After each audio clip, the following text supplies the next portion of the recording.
Okay, the hour of 5:30 having arrived, I ask we recite the Pledge of Allegiance. I pledge allegiance to the flag of the United States of America and to the republic for which it stands, one nation, under God, indivisible, with liberty and justice for all. Madam Clerk, would you please call the roll? Alderman Edwards. Here. Alderman Simpson. Here. Alderman Turner. Here. Alderman Lesko. Here. Alderman Canman. Here. Alderman Jobe.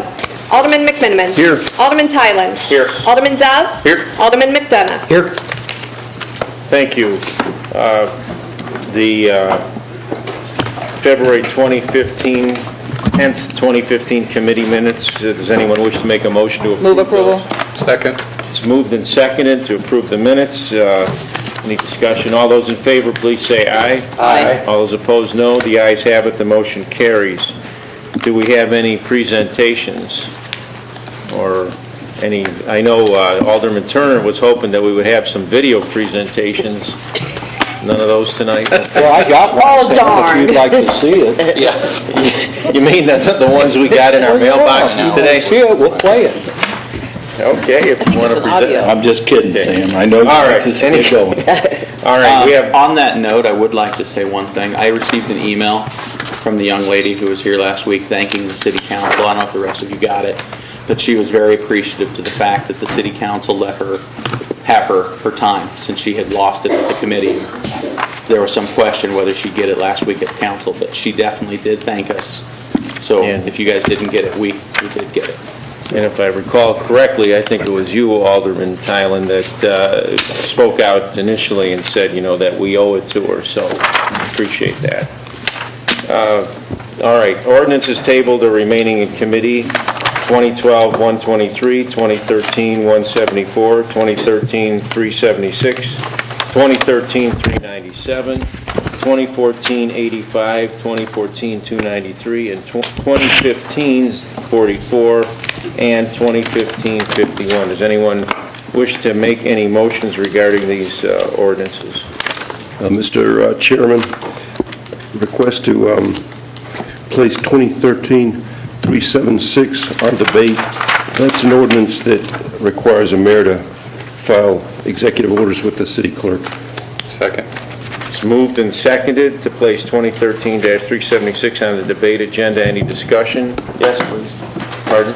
Obviously, this is something that's been in committee for a while, and I'd like just a refresher on what the ordinance is, if possible. Sure. I introduce this. What this is, this requires when the mayor files an executive order that he has, or issues an executive order, that he has to file it with the city clerk's office. In the past, there's no legal requirement that he does so.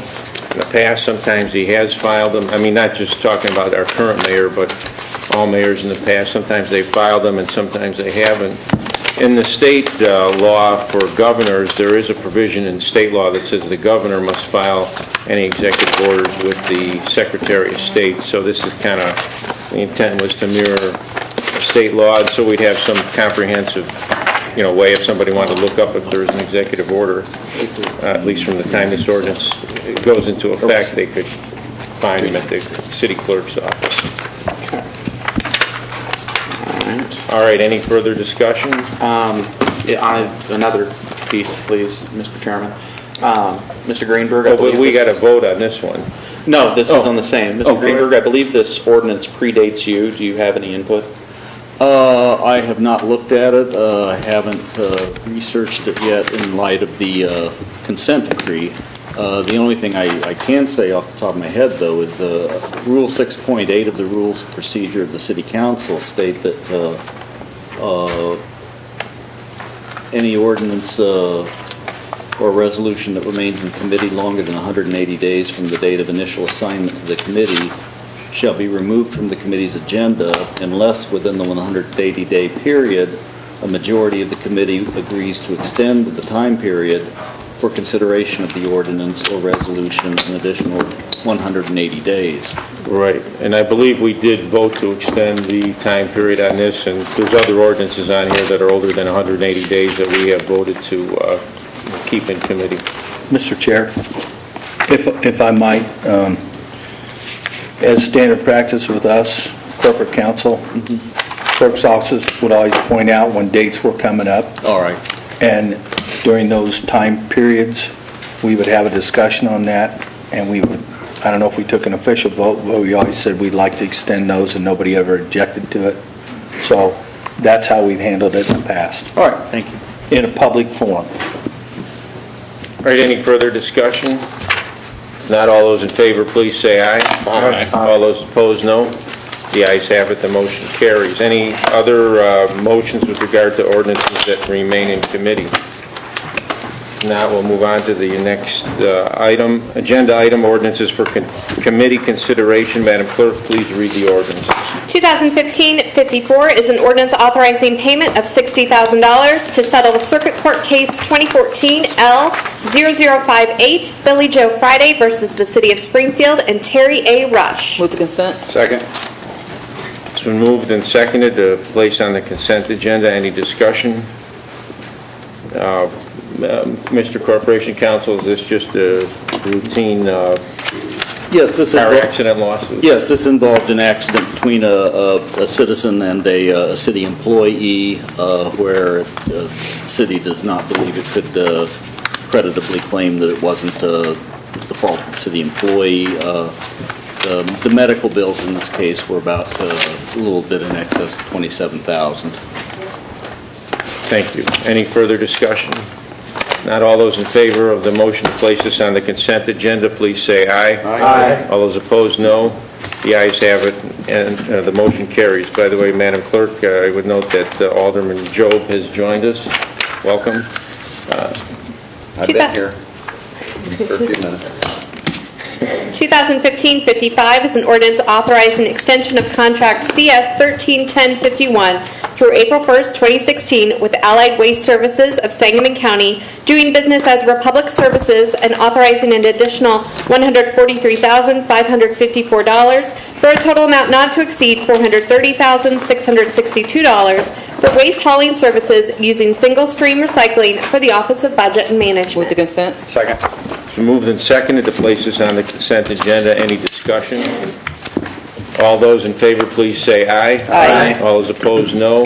The ayes have it, the motion carries. 2015-56 is an ordinance authorizing payment to Brian Cramp, an Office of Public Utilities employee, to settle workers' compensation claim for case numbers 13WC 26594, 13WC 26598, and 13WC 26650. Move to consent. Second. It's been moved and seconded to place this on the consent agenda. Any discussion? All those in favor, please say aye. Aye. All those opposed, no.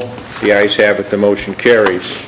2015-57 is an ordinance authorizing payment to Stephen Burgay, an Office of Public Utilities employee, to settle workers' compensation claim for case number 13WC 11607. Move to consent. It's been moved and seconded to place this on the consent agenda. Any discussion? All those in favor, please say aye. Aye. All those opposed, no. The ayes have it, and the motion carries. 2015-58 is an ordinance authorizing change order number 1 with Plotcher Construction Company Incorporated for UW 140633, clarifying number 3 upgrade for a decrease in contract price and an increase in time for performance of the Office of Public Utilities. Move to consent. Second. It's been moved and seconded to place this on the consent agenda. Any discussion? Please. Alderman Tylen. I just would like clarification, I don't know if it's Eric or Tracy.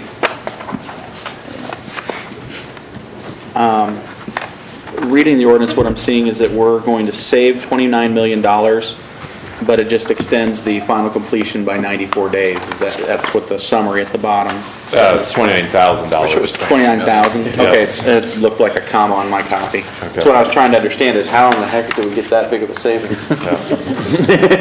No. I was a little wondering, but, all right, so that is a period, not a smudge.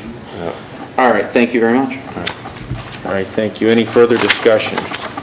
All those in favor, please say aye. Aye. All those opposed, no. The ayes have it, the motion carries. 2015-59 is an ordinance amending ordinance number 409-1214 regarding an agreement with Emerson Process Management Power and Water Solutions Incorporated for Westinghouse Distributive process family and ovation control support by reducing the amount to $450,387 and reallocating the split between the electric and water funds for the Office of Public Utilities. Move to consent. Second. It's been moved and seconded to place this on the consent agenda. Any discussion? Hearing none. All those in favor, please say aye. Aye. All those opposed, no. The ayes have it. The motion carries. 2015-60 is an ordinance approving a telecommunication contract service agreement with Bunomatic Corporation for 5020 Ash Grove Drive for the Office of Public Utilities. Move to consent. Second. It's been moved and seconded to place this on the consent agenda. Any discussion? All those in favor, please say aye. Aye. Opposed, no. The ayes have it. The motion carries. 2015-61 is an ordinance authorizing execution of an agreement with the State of Illinois Department of Natural Resources for financial assistance in the amount of $78,122.50 for the Silver Rod Drive Sewer Repair Project and surface drainage improvements for the Office of Public Works. Move to consent. Second. It's been moved and seconded to place this on the consent agenda. Any discussion? Does anyone know where Silver Rod It's in Ward 9. Drive is? It's in Ward 9. Ward 9? Does this have to do with mine subsidence? What's Is that what it has to do with? It's past mines of things, out there. Is that what it is, Steve? Yeah. All right, any further discussion? All those in favor, please say aye. Aye. All those opposed, no. The ayes have it. The motion carries. 2015-62 is an ordinance authorizing an agreement with FOS Industrial Filter Technology Incorporated for filter bag cleaning on Unit 4 in an amount not to exceed $157,040 for the Office of Public Utilities. Move to consent. Second. It's been moved and seconded to place this on the consent agenda. Any discussion? Hearing none. All those in favor, please say aye. Aye. All those opposed, no. The ayes have it, and the motion carries. All right, that completes the ordinance part of our agenda. We're now moving on to unfinished business. Does anyone have any unfinished business? Mr. Chair? Alderman Edwards. Yeah, real quickly. Eric, we discussed the banging of the trailers out there in the semis, and I know you guys are looking for solutions, but we got more calls last night because it was cold. And, can we move the trucks around to a different area or something? We're looking at what we can do. I mean, unfortunately, they have to dump right on that pit. It falls underground, and that's where it conveyors out, so we can't put it anywhere else. Well, there's been some ideas talked about a quiet wall or some way to shield that. Any progress on that? We're going to see if there's something that we can do and look at the cost. I mean, the problem is there's a lot of open space along that whole shoreline and where you're trying to shield it from. The sound carries across the lake very well, and it only happens on these really cold days where that coal comes out of the wash plant at the mine and is wet and it freezes before it gets here, and it's literally a solid block, and they cannot get it to fall out of the truck. I mean, even the people that are calling understand the situation. They get that, but it's, at 2 in the morning when you're hearing bang, bang, bang, it's like, really, guys, can't we do something different or run it through a hot pit or something to try and... We're looking at options, and like I said, we're making sure that they can spray some de-icing agents on the beds, and we've already contacted both the mine and the trucking hauler to make sure they're spraying all their stuff they're supposed to be doing. And the reason we're having this discussion, because they want to know that we're trying to come up with solutions, and the best way to do it is out in the open. So that's why you and I are having this discussion right now. Yeah, okay. All right, Alderman Simpson. Director Mahoney.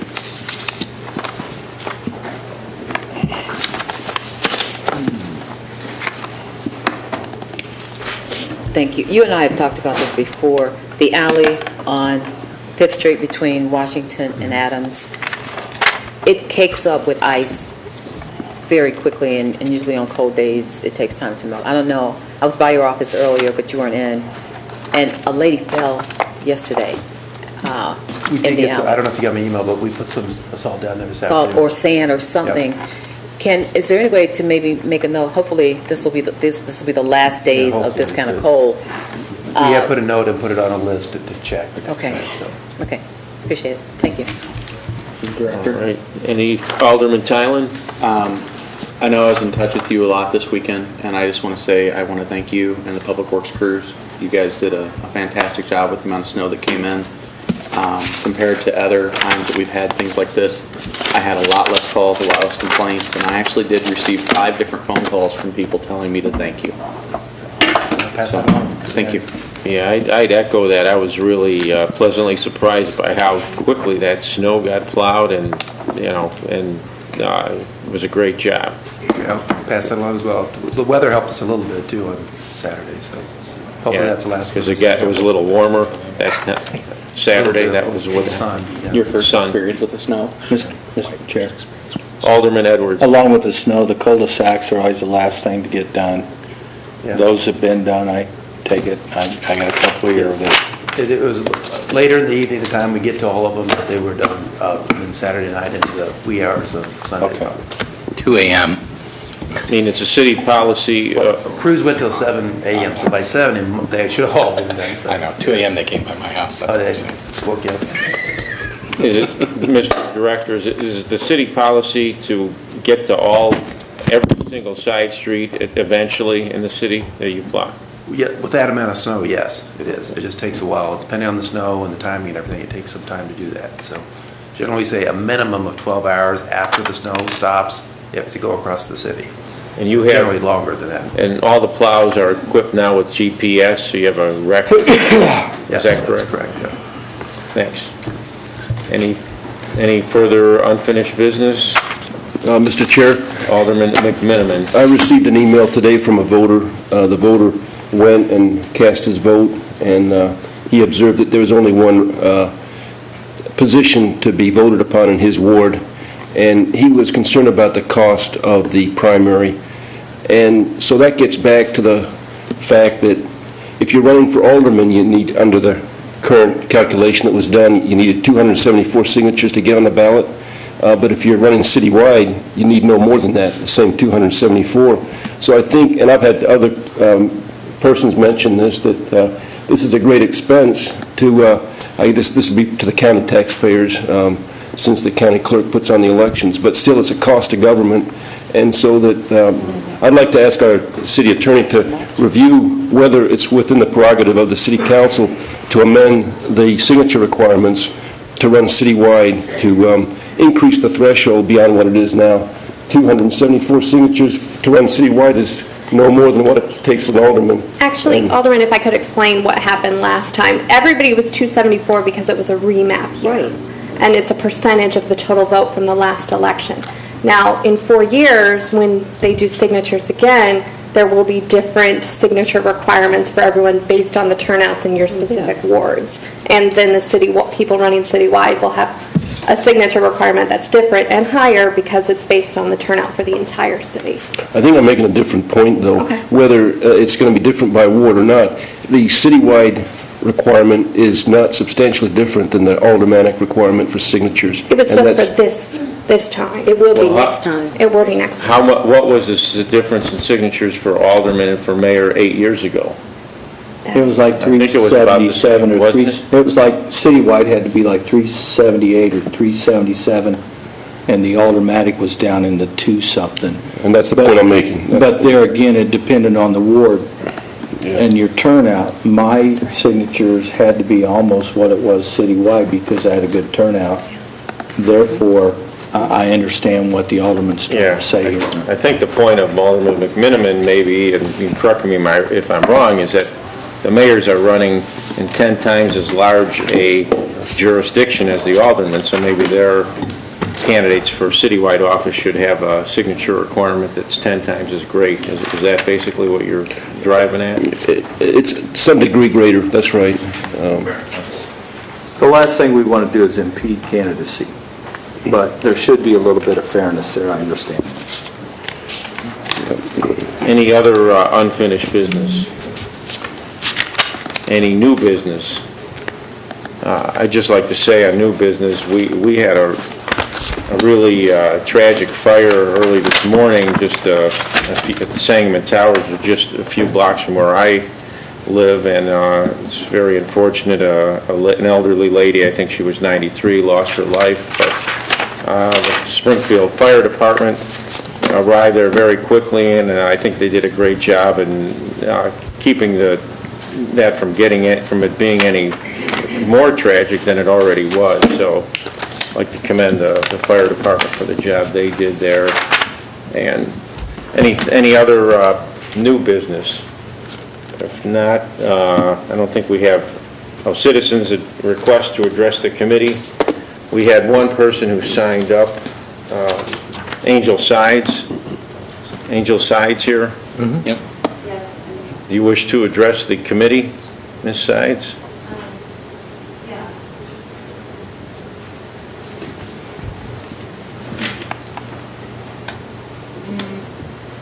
Do you have a video for us tonight? No, but I wanted to say why I played the video, because I didn't feel like I had a whole lot of time to say what it was about or why I was playing it.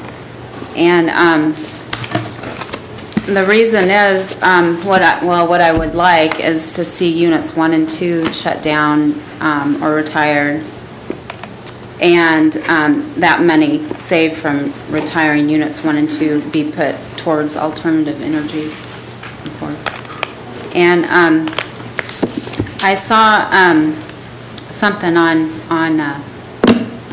independent media, Free Speech Television. Senator Barbara Boxer was interviewed by Amy Goodman concerning the video that I played.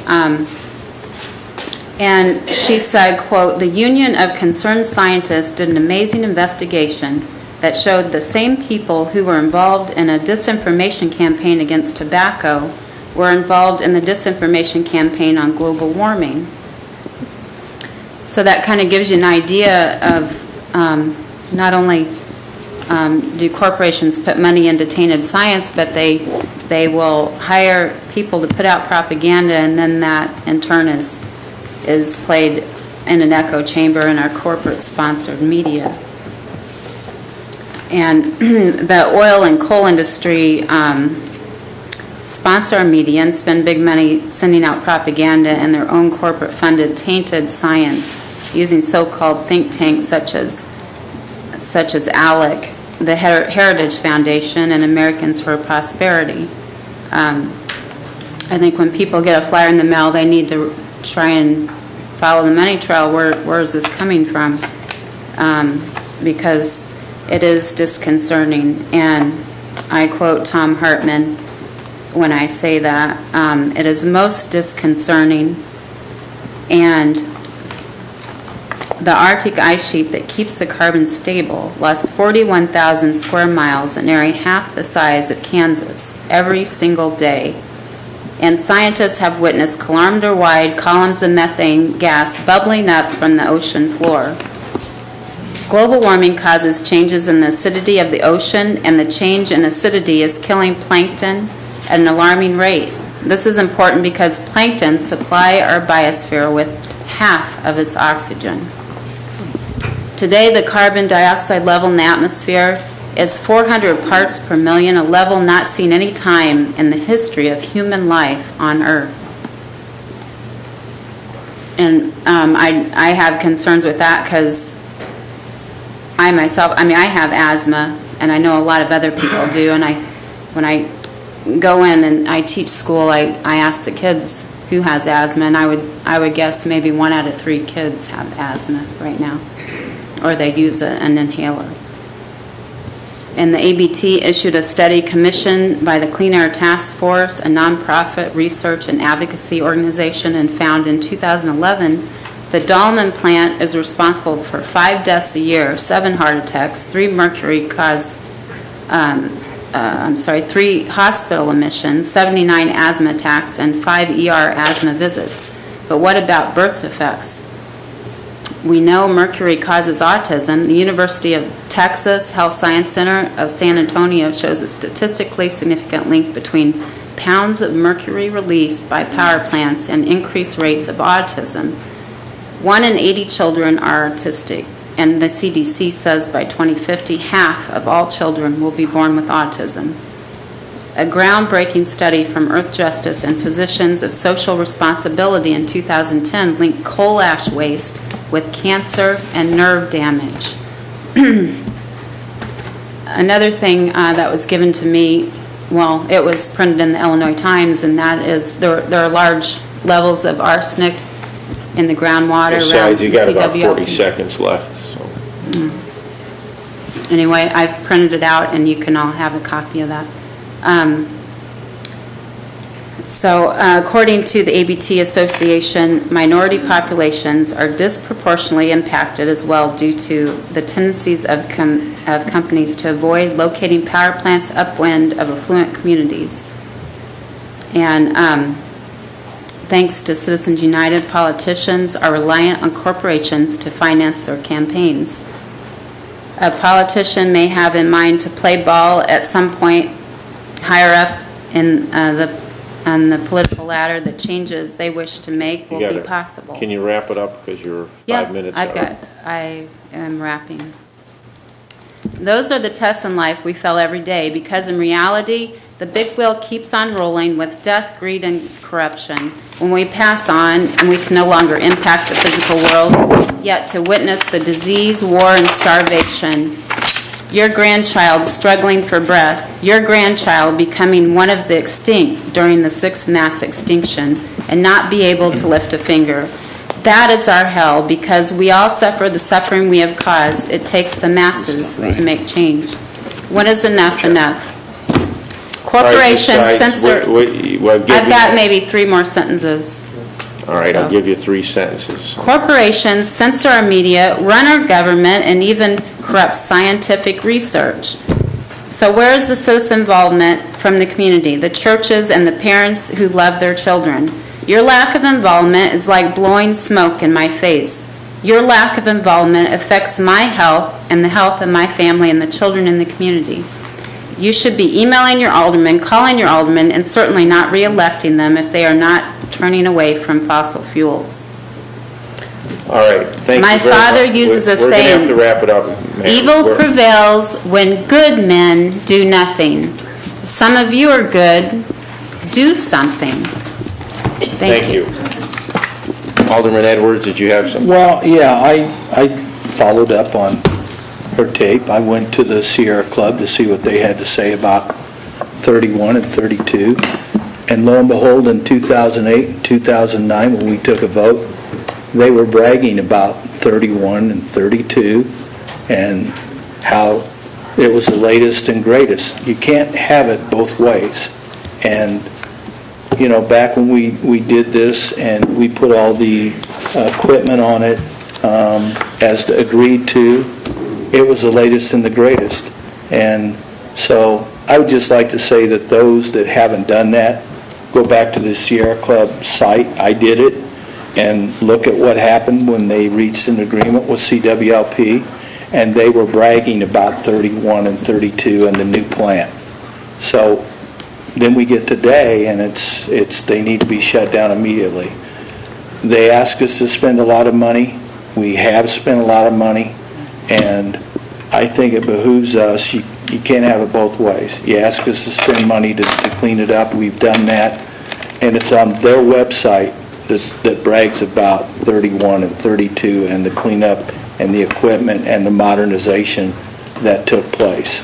So I would only ask my colleagues to go to their website and look at what they said a few short years ago about 31 and 32. I take it they were praising the anti-pollution equipment that was put on 31 They and talked 32. specifically about 31 and 32 and the vote on the agreement and how this was a game changer, that these units were now being brought up to modern standards. They would be kept up to modern standards, and they were using 31, 32, and the new plant as a model to how it should be done. I was shocked. What about 33? Weren't there? 33 might have been mentioned in there too. All right. I would definitely recommend, Eric, that you guys go make screenshots of that webpage before it gets changed tonight. All right, any other comments on the citizens' request? Any other citizens' requests to address the committee? If not, Motion to then adjourn. Second. it's moved and seconded that we adjourn. All those in favor, please say aye. Aye. Any opposed, no. The ayes have it. We are adjourned. Thank you.